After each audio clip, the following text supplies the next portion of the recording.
warahmatullahi wabarakatuh. Alhamdulillahilladzi hadana lihada wa ma kunna linahtadiya laula an hadana Allah. Asyhadu an la ilaha illallah wahdahu la syarika lah wa asyhadu anna Muhammadan abduhu wa rasuluh la nabiyya ba'da. Allahumma shalli wa sallim ala Muhammadin wa ala alihi wa sahbihi wa mawala. Pemirsa yang budiman yang dirahmati oleh Allah Subhanahu wa taala. Allah berfirman di dalam surat Al-Baqarah ayat 183, yang ayat ini sangat lazim kita dengar terutama ketika bulan-bulan Ramadan. A'udzu billahi minasy syaithanir rajim. Bismillahirrahmanirrahim. Ya ayyuhalladzina amanu kutiba 'alaikumus shiyam kama kutiba 'alal ladzina min qablikum la'allakum tattaqun. Shadaqallahul azim. Wahai orang-orang yang beriman, diwajibkan atas kamu sekalian untuk berpuasa sebagaimana diwajibkan terhadap orang-orang sebelum kamu, agar kamu bertakwa. Di bulan-bulan Ramadan sebelumnya akan kita lihat pemandangan dari orang-orang Muslim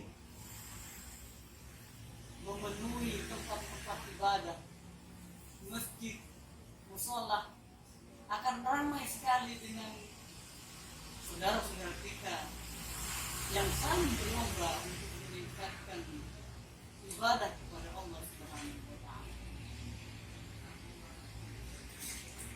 Tadarus ramai, sholat jamaah ramai, orang berinfak, bersedekah.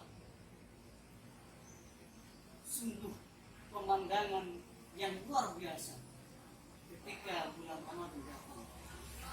Tetapi tidak pada kali ini.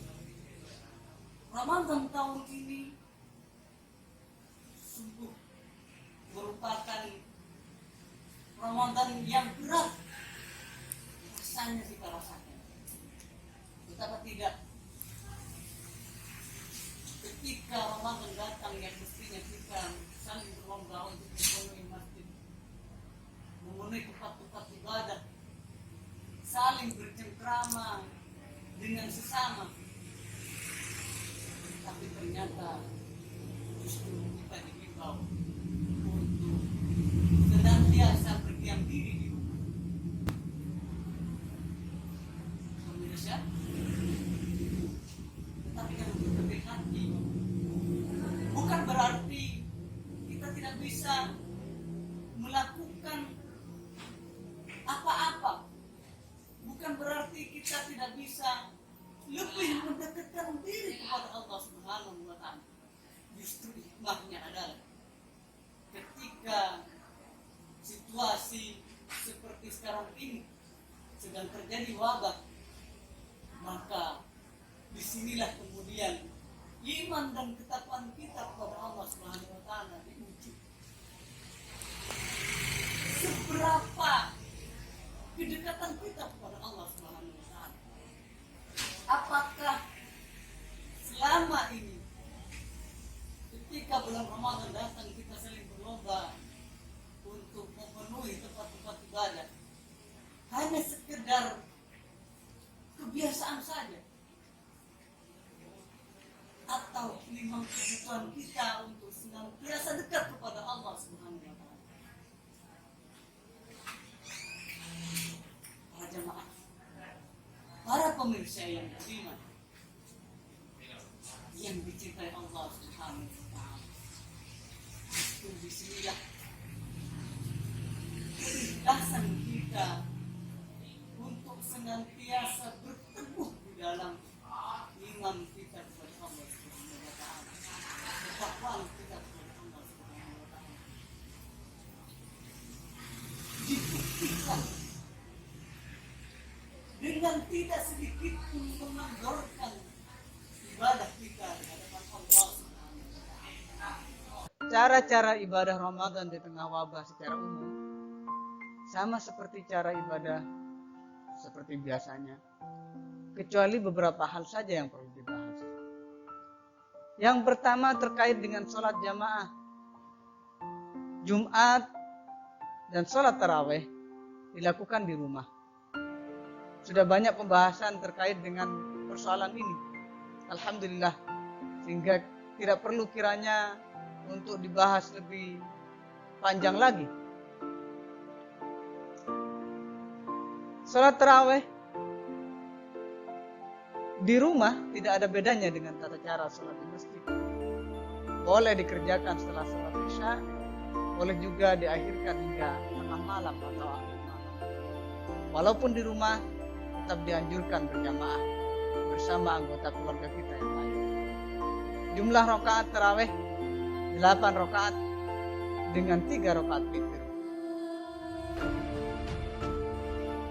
Mengerjakan sholat taraweh tiap 4 rakaat salam boleh. Mengerjakan witir 3 rakaat langsung 1 salam juga boleh. Mengerjakan witir 2 rakaat salam lalu 1 rakaat salam juga boleh. Tidak ada bacaan-bacaan khusus yang dibaca setiap selesai sholat taraweh. Itu amalan yang tidak ada tuntunannya dari Rasulullah SAW ataupun para sahabat. Dianjurkan setiap selesai 4 rakaat istirahat sejenak. Sholat sambil membaca mushaf boleh saja, tetapi dihukumi makruh.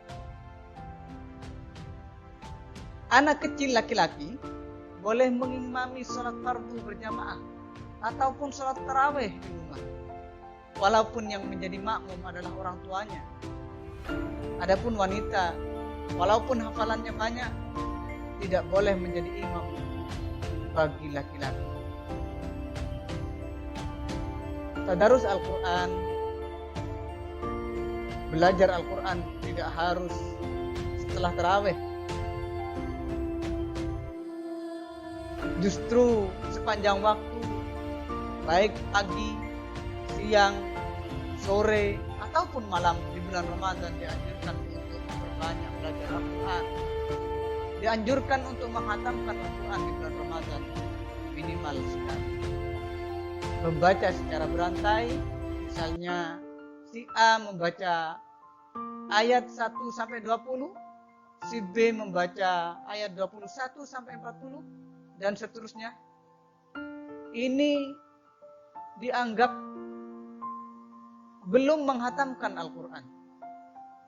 Jika belajar membaca secara berkelompok, yang paling utama caranya adalah satu orang membaca, lalu yang lain mendengarkan dan mengoreksi. Setelah itu, orang yang lain membaca, dan yang lainnya lagi mendengarkan dan mengoreksi, dan seterusnya. Membaca untuk menghatamkan, juga menghafal dan mentadaburi Al-Quran, semuanya berusaha dilakukan. I'tikaf tentu tidak perlu dilakukan ketika kita berada di rumah. I'tikaf tidak sah hukumnya dilakukan di rumah. Sebagai pengganti i'tikaf, lakukan ibadah mandiri di rumah. Hidupkan hari dan malam dengan ibadah, terutama di 10 hari terakhir dan kurangnya aktivitas dunia. I'tikaf tidak menjadi syarat untuk mendapatkan Lailatul Qadar. Walaupun kita ada di rumah, kita tetap memiliki kesempatan untuk mendapatkan malam Lailatul Qadar. Takbiran, tidak ada kewajiban untuk kumpul-kumpul dan tidak harus di masjid. Anjuran takbiran ini untuk semua orang, baik di rumah, di jalan, di pasar, dan semua tempat. Masing-masing memperbanyak takbir sejak malam Idul Fitri sampai waktu sholat Id. ketika sholat id tidak bisa dilakukan di lapangan karena uzur terkait dengan adanya pandemi corona ini, maka disunahkan untuk menggantinya dengan sholat id di rumah tanpa khutbah. Dianjurkan secara berjamaah, boleh juga sendiri-sendiri. Dianjurkan saling mendoakan di hari Idul Fitri dengan doa taqabbalallahu minna wa minkum. Saling mengunjungi di hari raya itu boleh namun tidak diwajibkan. Maka tidak perlu saling mengunjungi di masa wabah ini. Dan cukup saling mendoakan dan berkomunikasi jarak jauh demi kemaslahatan dan keamanan semua orang. Mudik lebaran juga hukumnya asalnya boleh, namun tidak ada anjuran atau kewajiban. Dan di masa wabah ini, mudik bisa menimbulkan mudarat bagi diri sendiri dan keluarga di kampung. Maka kami sarankan untuk tidak mudik dulu.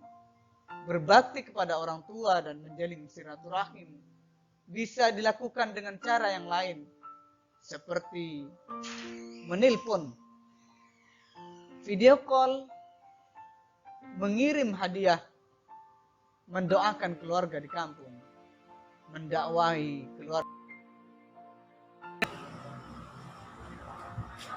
Pemirsa yang budiman, kiranya sementara itu yang bisa kami sampaikan. Materi ini kami sampaikan khusus untuk anak-anak kami di SMP Muhammadiyah 13 atau biasa kita sebut SPM Galas, sebagai materi pembelajaran Baitul Arqam pada bulan Ramadan tahun ini. Tetapi tidak menutup kemungkinan juga bisa dimanfaatkan oleh pemirsa yang lain di rumah. Intinya, semoga bermanfaat untuk bekal kita di hari esok kelak. Dan kurang lebihnya, kami mohon maaf yang sebesar-besarnya. Hanya Allah yang maha benar. Assalamualaikum warahmatullahi wabarakatuh.